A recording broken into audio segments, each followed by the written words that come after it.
तो प्यारे साथियों, आज की हमारी कहानी है चंबल की घाटी, चंबल नदी, चंबल के पीहड़ों का राज। ऐसी घाटी जहाँ पे हजारों डाकुओं का बसेरा था, जहाँ हजारों खूंखार डकैत रहा करते थे। आखिर इस चंबल घाटी का राज क्या है? आखिर उन डकैतों को क्यों डाकू बनना पड़ता था? तो आज के इस वीडियो में हम आप लोगों को इसके बारे में पूरी जानकारी देने वाले हैं। तो दोस्तों, मैं हूं दिलीप और आप देख रहे हैं दिलीप दी ब्लॉग्स। और आज के इस वीडियो को शुरू करते हैं। चंबल नदी, जो कि कई नदियों में जाकर मिलती है। बीहड़ वो होते हैं जहाँ पे ऊंचे नीचे टीले होते हैं और झाड़ियाँ होती हैं, उन्हें हम बीहड़ बोलते हैं। लेकिन कुछ बीहड़ ऐसे होते हैं जो कि छोटे होते हैं, कुछ बीहड़ जो है काफ़ी बड़े होते हैं। तो चंबल के बीहड़ों का राज ये है कि चंबल के बीहड़ों में डकैत इसलिए अपना बसेरा बनाते थे कि वहाँ की जो रास्ता थी वो ऊंचा खाली थी और भूल भुलैया की तरह थी, जो कि पुलिस को समझ पाना काफ़ी उस पुलिस वालों के लिए कठिन था। चंबल के बीहड़ काफ़ी दूर दूर तक फैले हैं, जिसमें उत्तर प्रदेश, इटावा, धौलपुर, माधोपुर, ऐसे कई राज्यों में ये बीहड़ जो है चंबल का फैला हुआ है। चंबल में जब भी डाकुओं का सामना पुलिस वालों के साथ होता था, तब वो पुलिस वालों को चकमा देकर अपने आप को बचा लेते थे, क्योंकि जो चंबल का रास्ता था वो भूल भुलैया जैसा था। जब तक पुलिस ढूंढती तब तक डाकू गायब।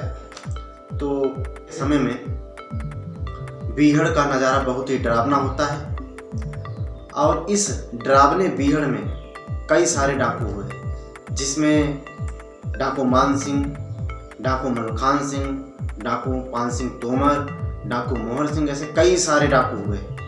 और अब बात करते हैं कि डाकू बनते क्यों थे और डाकू बनने का कारण क्या था। तो दोस्तों, बात ये आती है कि डाकू जो है, कुछ तो डाकू जो है अपनी बहन बेटियों की इज्जत लुटने के कारण डाकू बनते थे, क्योंकि पुलिस प्रशासन उनकी सुनती नहीं थी। जैसे आज के समय में भी पैसों वालों की सुनी जाती है, वैसे पहले भी था, गरीब आदमी की सुनी नहीं जाती थी, पैसे वालों की सुनी जाती थी। तो इसके कारण उन्हें डाकू बनना पड़ता था। और कुछ गांव के लोगों के द्वारा, जो गांव के पैसे वाले लोग थे, वो उनकी ज़मीनें कब्जा कर लेते थे और पुलिस कोई कार्रवाई नहीं करती थी। तो इसके कारण भी डाकू बनना पड़ता था। कुछ लोगों को समाज में सताया जाता था, परेशान किया जाता था, तो इसके कारण भी डाकू बनते थे। और कुछ डाकू ऐसे बनते थे जो अपनी दहशत कायम करना चाहते थे, अपनी सियासत खड़ी करना चाहते थे। इसके लिए वो चंबल के बीहड़ों की ओर रुख बदलते थे। तो इस कारण जो है डकैत बनते थे। सामान से सताए हुए लोग, प्रशासन से सताए हुए लोग, क्योंकि उस ज़माने में पुलिस भी आज की ही तरह गरीबों की नहीं सुनती थी। इसी कारण उन्हें डाकू बनना पड़ता था। इसमें कुछ डाकू तो पुलिस के एनकाउंटर में मारे गए और कुछ डाकुओं ने आत्मसमर्पण कर दिया था। कई सरकारें आई, कई सरकारें गईं, जिसमें कांग्रेस सरकार में प्रधानमंत्री श्रीमती इंदिरा गांधी के द्वारा कई डाकुओं को आत्मसमर्पण करने का मौका मिला, जिसमें डाकू मलखान सिंह, डाकू मोहर सिंह, ऐसे कई डाकू थे जिनको श्रीमती इंदिरा गांधी जी के द्वारा ही आत्मसमर्पण करने का मौका मिला। साथियों, चंबल के डकैत अपने आप को कभी डाकू नहीं मानते थे, वे अपने आप को बागी मानते थे। समाज से सताए हुए बागी, बड़े अमीर और रईसजादों से सताए हुए बागी, वो अपने आप को बागी मानते थे। वो हमेशा रईसजादों और पैसे वालों को लूटते थे, कभी किसी गरीब को परेशान नहीं करते थे और गरीबों की मदद किया करते थे। अमीरों से लूटते थे और गरीबों को बांटते थे। ये उस समय डाकुओं का किस्सा था। डाकुओं के कुछ अपने तौर तरीके थे। डाकू अपने पूरे गैंग में कुछ रूल्स बना कर रखते थे। कोई भी डकैत किसी भी औरत, किसी भी लड़की को नहीं छेड़ सकता था। जो डकैत के मुखिया थे वो सरदार खुद उसको सजा देते थे। इस तरीके से उनका गैंग चलता था। गैंग में बहुत सारे लोग हुआ करते थे और कुछ मुखबिर भी होते थे उस ज़माने में। अच्छा, डकैतों की जो मुखबरी किया करते थे उनमें डकैत सबसे ज़्यादा मुखबर को ही मारते थे।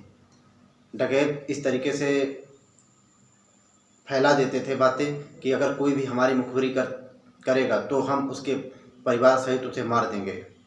तो इसी कारण डकैतों की कोई मुखबरी करना नहीं चाहता था। आज भी पुलिस प्रशासन की कई फाइलों में डाकुओं का नाम दर्ज होगा, लेकिन उस ज़माने में डाकू सिर्फ रईस जादू या तो रईस लोगों के लिए या फिर पुलिस के लिए ही डाकू थे।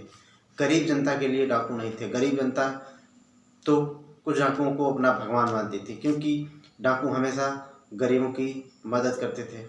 ऐसा क्योंकि अभी जो जिन डाकुओं ने समर्पण जैसे किया वो भी आज के समय में कुछ इंटरव्यू के द्वारा बताते हैं, जैसे डाकू मलखान सिंह। ऐसे लोग कहते हैं कि जो पीहड़ों में गैंग होता है वहाँ पर भी रूल्स और अनुशासन से ही काम होता है। डकैत ददुआ, जिसने दहशत की दम पर एक सियासत खड़ी कर ली थी।